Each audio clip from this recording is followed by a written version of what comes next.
کسی بھی مذہب کو نہ ماننے والے لوگ یعنی ایتھیسٹ یہ عقیدہ رکھتے ہیں کہ اس دنیا کا بننا محض ایک اتفاق تھا۔ ہر چیز خود بخود ہی وجود میں آ گئی اور ایک دن خود بخود ہی تباہ ہو جائے گی۔ یعنی صاف الفاظ میں وہ لوگ مانتے ہیں کہ کوئی خدا ہی نہیں ہے۔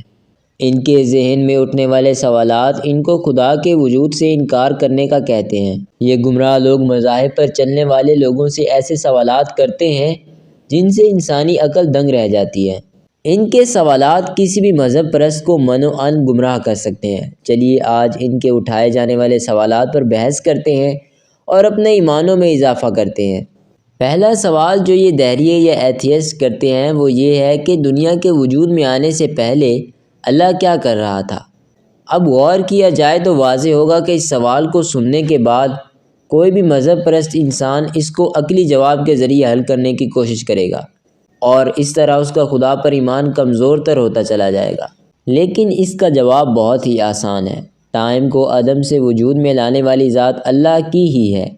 جس طرح اس نے زندگی اور موت کو بنایا، بالکل اسی طرح اس نے ٹائم کو بھی بنایا۔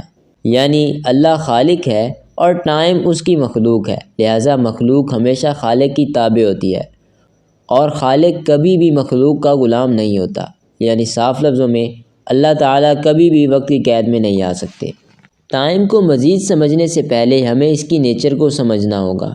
ہمیں دیکھنے سے یہی لگتا ہے کہ وقت تمام لوگوں اور کائنات کے لیے بالکل ایک جیسا ہی گزر رہا ہے، لیکن سائنس کہتی ہے کہ ایسا بالکل نہیں ہے، بلکہ ٹائم ریلیٹیو ہے، یعنی یہ دو لوگوں کے لیے بالکل الگ کام کرتا ہے۔ آئنسٹائن کی تھیوری آف ریلیٹیوٹی کے مطابق ٹائم اور اسپیس کے اندر ایک ریلیشن موجود ہے، کیونکہ اسپیس میں جانے پر وقت بالکل مختلف بیہیو کرتا ہے۔ مثلاً مجھے 20 کلومیٹر کرنا ہے، اگر میں پیدل کرتا ہوں تو مجھے قریباً 2 گھنٹے لگیں گے۔ اگر میں یہی سفر ایک سائیکل پر کروں گا تو مجھے صرف 1 گھنٹہ لگے گا۔ مگر سوچئے کہ اگر میں یہ سفر دنیا کی تیز ترین کار پر کروں تو مجھے تقریباً 15 منٹ لگیں گے۔ یعنی اگر میں تیز رفتاری سے سفر کروں تو یہ وقت میرے لیے آہستہ ہو جائے گا، اسی طرح جہاز پر کروں تو یہ وقت مزید آہستہ ہو جائے گا۔ فرض کریں کہ میں سپیڈ آف لائٹ سے سفر کروں تو وقت میرے لیے بالکل رک جائے گا، یعنی ٹائم بالکل ریلیٹیو ہے اور آپ کی حرکت یعنی موومنٹ پر ڈیپینڈ کرتا ہے۔ ایسے ہی اگر میری رفتار روشنی کی رفتار سے بڑھ جائے تو یہ وقت میرے لیے وجود ہی نہیں رکھتا، یعنی میں وقت کی اس قید سے آزاد ہو جاؤں گا۔ اتنی تیزی سے سفر کرنا کسی بشر کے بس کی بات نہیں، مگر اللہ تعالیٰ کی ذات با کمال اس پر مکمل طور پر قادر ہے۔ یعنی صرف اللہ کی ذات ہی وہ واحد ذات ہے جس پر وقت اپلائی ہی نہیں ہو سکتا۔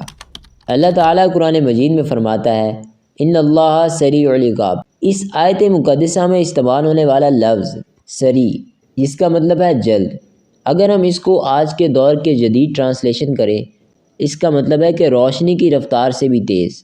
یعنی اللہ کی ذات وہ واحد ذات ہے جو سب سے زیادہ تیز ہے۔ یعنی اللہ تعالیٰ کے لیے ٹائم بالکل زیرو ہے اور وہ رفتار میں بالکل ایبسلیوٹ ہے۔ اس ذات کے لیے کوئی بھی وقت نہیں ہے کیونکہ وہ اس کا خالق ہے اور اس پر قادر بھی ہے، جیسا کہ اللہ نے فرمایا ان اللہ علی کل شیء قدیر، بے شک اللہ تعالیٰ ہر چیز پر قادر ہے، اسی طرح وہ وقت پر بھی قادر ہے۔ ہم انسان صرف وقت کو محسوس کرتے ہیں کیونکہ وقت نے ہمیں محدود کر رکھا ہے۔ اگر وقت نہ ہوتا تو کسی کو بھی موت نہ آتی۔ تو سوال یہ ہے کہ اگر انسان کو موت نہ آتی تو پھر ان کے اعمال کا حساب کیسے ہوتا؟ اس لیے ازل سے لے کر ابد تک کے الفاظ صرف وقت کے لیے استعمال ہوتے ہیں اور اللہ تعالیٰ کا نہ ہی کوئی آغاز ہے اور نہ ہی اختتام، کیونکہ آغاز اور اختتام اس چیز کا ہوتا ہے جس کے لیے وقت موجود ہو۔ سو لاجیکلی یہ سوال ہی غلط ہو جاتا ہے کہ اللہ تعالیٰ اس کائنات کو بنانے سے پہلے کیا کر رہا تھا۔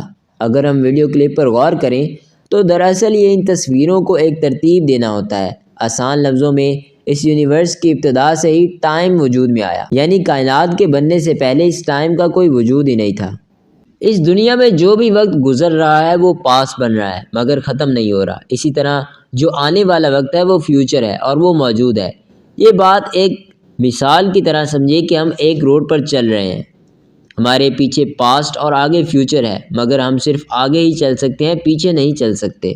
آپ ذرا اس واحد ذات کے بارے میں سوچیں جو ہمیں دیکھ رہی ہے۔ ہم وقت کے روڈ پر چل رہے ہیں اور وہ ذات ہمارے پاسٹ اور فیوچر کو مسلسل دیکھ رہی ہے۔ اس ذات کے سامنے ہمارا سب کچھ موجود ہے، کیونکہ وہ وقت کی قید سے مکمل طور پر آزاد ہے۔ یہی وجہ ہے کہ اللہ تعالی ہمارے ماضی، حال اور مستقبل تینوں سے واقف ہے۔ اب ہمارے ذہن میں یہ سوال پیدا ہوگا کہ اللہ کے لیے وقت نہیں ہے تو قرآن مجید میں دنوں اور سالوں کا ذکر کیوں موجود ہے؟ مثلاً اللہ تعالیٰ نے قرآن مجید میں فرمایا کہ اس ذات نے اس زمین اور آسمان کو 6 دن کے اندر پیدا کیا۔ تو اس کا نہایت ہی آسان جواب یہ ہے کہ یہ صرف ہم انسانوں کو ہماری عقل کے مطابق سمجھانے کے لیے ہے۔ اسی طرح قرآن مجید میں زمین پیدا کرنے کے لیے 2 دن کے وقت کا ذکر موجود ہے، مگر سورۃ الاعراف میں پوری کائنات کو بنانے کا وقت 6 دن بیان ہوا ہے۔ اگر ہم ان آیات پر غور کریں تو یہ بات واضح ہوگی کہ ہماری زمین پوری کائنات سے 3 گنا زیادہ جوان ہے، یا پھر یوں کہیں کہ یونیورس کے وجود میں آنے کے بعد 3 گنا وقت گزرنے کے بعد یہ دنیا وجود میں آئی۔ اب اس آیت مقدسہ میں زمین کی زندگی کا وقت بالکل درست ہے، کیونکہ حالیہ تحقیقات ہمیں یہ بتاتی ہیں کہ ہماری پوری کائنات 13.5 بلین سال پہلے وجود میں آئی اور ہماری زمین کو بنے 4.5 بلین سال ہوئے ہیں۔ اس یونیورس کا مکمل نالج صرف اسی واحد ذات کو ہی ہے جس نے فقط ایک لفظ کن سے اس جہان رنگ و بو کو پیدا فرما دیا۔ آپ اس تحقیق کے بارے میں کیا رائے رکھتے ہیں؟ کامنٹ کر کے مطلب فرمائیں۔ شکریہ۔ اگر آپ ہمارے چینل پر نیو ہیں تو لائک اور سبسکرائب کر دیں، ساتھ میں بیل آئیکن کو بھی کلک کر دیں تاکہ ہر آنے والی نئی ویڈیو آپ تک پر وقت پہنچ سکے۔ والسلام۔